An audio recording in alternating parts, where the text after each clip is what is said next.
आठवले जी, रामदास आठवले जी हमारे साथ जुड़ चुके हैं। मोदी सरकार में मंत्री हैं, रिपब्लिकन पार्टी ऑफ इंडिया के राष्ट्रीय अध्यक्ष है और दलित है। आज जब राहुल गांधी इस तरीके के आरोप लगाते हैं तो इनसे बेहतर चेहरा नहीं हो सकता इस पर बात करने के लिए। रामदास जी, स्टूडियो से रुबिका बात कर रही हूं। आज पहला सवाल, संविधान दिवस के मौके पर राहुल गांधी आप पर आरोप लगाते हैं, यानी आपकी सरकार पर, मोदी सरकार पर, कि ये ना दलितों की है, ना पिछड़ों की है, ना अति पिछड़ों की है। आप लोगों ने बर्बाद करके रख दिया है इनके लिए चल रहे सिस्टम को। क्या जवाब देंगे? राहुल गांधी जी को जवाब हमारा इतना ही है कि पूरे देश को, दलितों को, आदिवासियों को कांग्रेस पार्टी ने बर्बाद किया है। इतने साल उनका वोट ले लेकर, दलित, आदिवासी, माइनॉरिटी का वोट ले लेकर एक कांग्रेस पार्टी हमेशा सत्ता में रही, लेकिन गरीबी हटाओ का नारा दिया, लेकिन गरीबों को हटाया।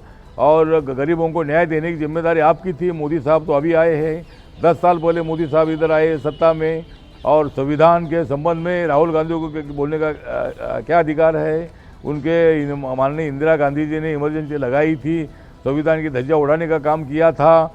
तो मुझे लगता है कि राहुल गांधी जी ने संविधान की बात नहीं करनी चाहिए, संविधान को राजनीति में नहीं लाना चाहिए। लोकसभा में संविधान करके वोटिंग ले लिया, लेकिन अभी महाराष्ट्र में आपने देखा है कि संविधान दिखा कर वोट मांगा, लेकिन उनको वोट मिला नहीं। खाली 16 सीट को कांग्रेस पार्टी को मिली है, इतनी उनकी बेइज्जत हो गई है।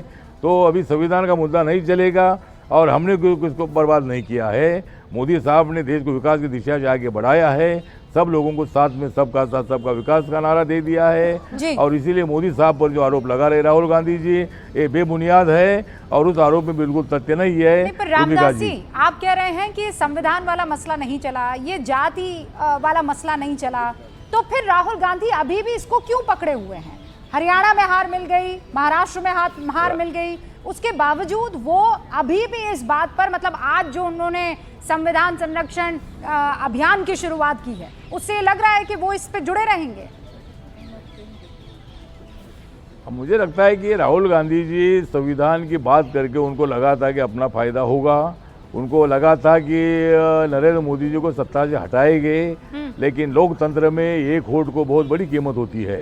1 मैन 1 वोट 1 वैल्यू होता है, और हमें क्लियर मेजॉरिटी मिली लोकसभा में, मतलब 543 सीटों में से 293 सीटें हमको मिली, और सरकार बनाने के लिए 272 की आवश्यकता थी।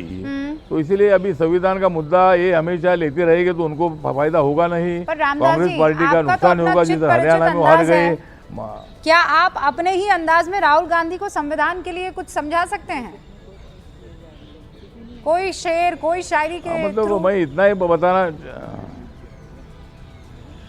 नहीं, मतलब